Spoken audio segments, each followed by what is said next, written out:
de las adolescentes menores de 15 años de los barrios pobres la píldora para un día después. ¿Entienden, cierto? La píldora anticonceptiva para un día después, si llego a la presidencia. ¿Para qué esperar? Es el eslogan de esa cuña publicitaria. Puro espiritismo. Ese es nuestro mundo. ¿Y ese mundo nos afecta a nosotros? ¿Sí?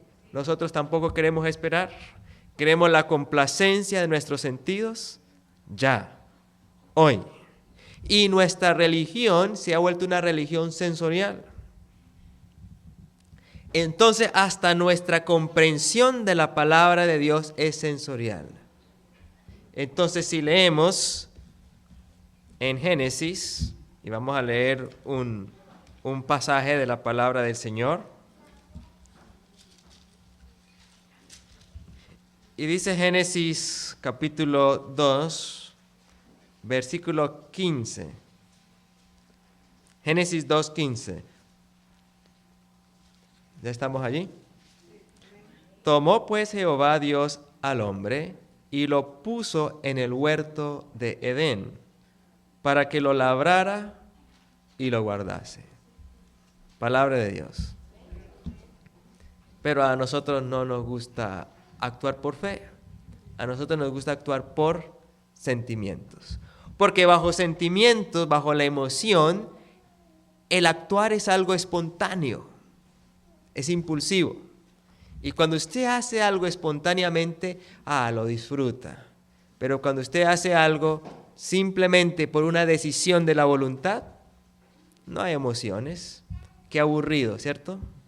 Y por eso los parques, entre más vértigo produzca la montaña rusa y todo eso, más lleno de gente. Y la religión igual. Así que usted dice, sí, el plan del Señor es el huerto, labrar la tierra, pero necesito un incentivo para hacerlo. ¿Y qué incentivo sería apropiado para hacerlo? Ayúdeme a pensar. Bueno, un incentivo emotivo, fuerte.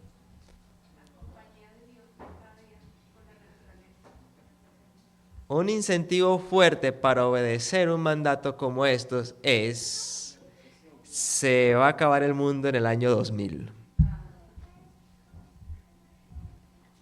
Y si se lo comprueban a su razón, ¿qué siente usted? Temor, miedo. ¿Qué tal otro incentivo sensorial?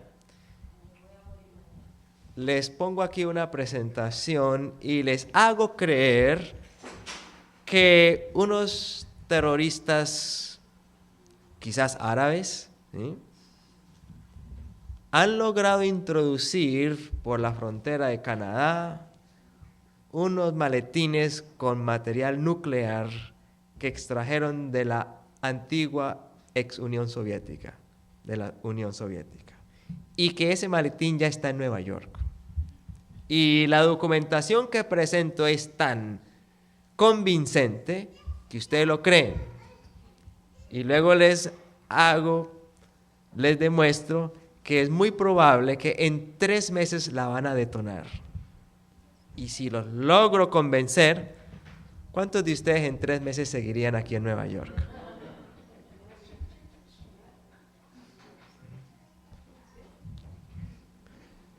¿Es eso fe? Eso es una respuesta sensorial. Pero nosotros le hacemos más caso a lo sensorial que a la palabra. Un susto nos pone a correr.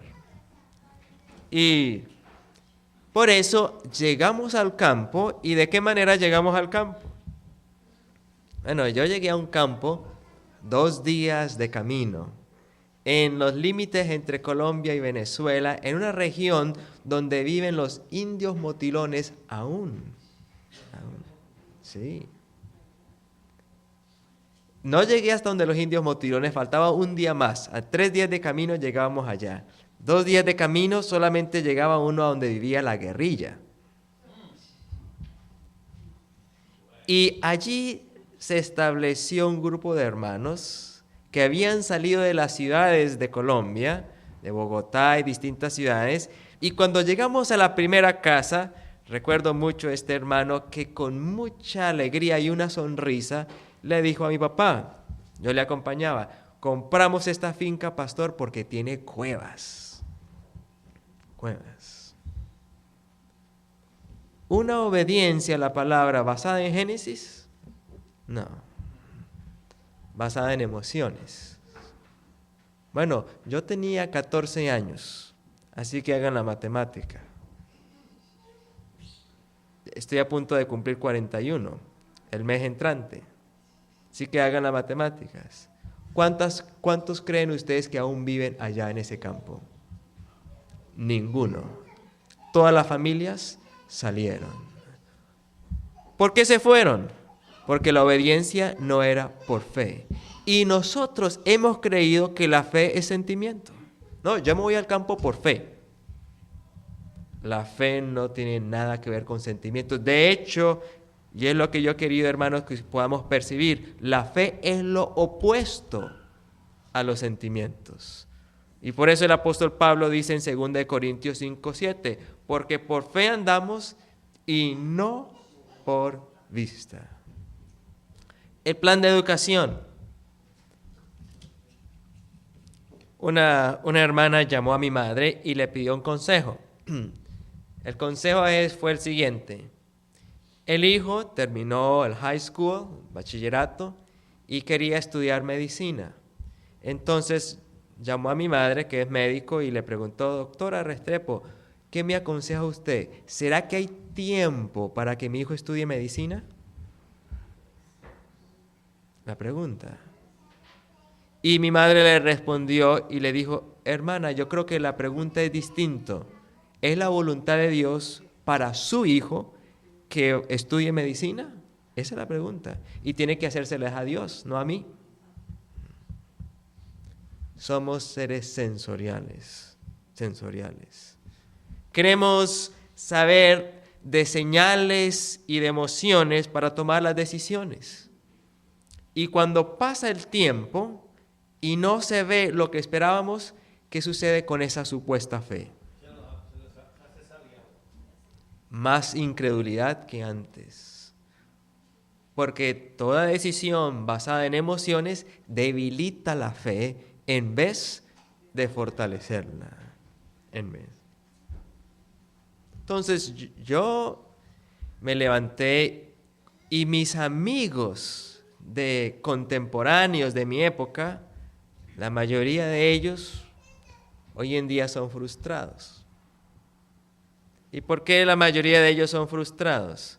Porque sus padres los sacaron de las escuelas públicas, se fueron para el campo a seguir el plan de educación y entonces llegaron a ser adultos y no tenían título, no tenían capacitación, les tocaron los empleos que menos pagan y hoy en día miran a estas verdades como algo que no funciona. Y siguen habiendo casos de esos. ¿Y quién gana la victoria? Satanás. Porque es una obediencia no por la fe. ¿Tiene Dios un plan? Dios tiene un plan. Pero nosotros interpretamos ese plan a la luz de mis emociones. Y ahí distorsionamos el plan. Lo distorsionamos. ¿Cuál es nuestro interés en la profecía? Y estoy generalizando, así que me perdonan. Pero desde los días de la hermana White, si ustedes analizan sus escritos y las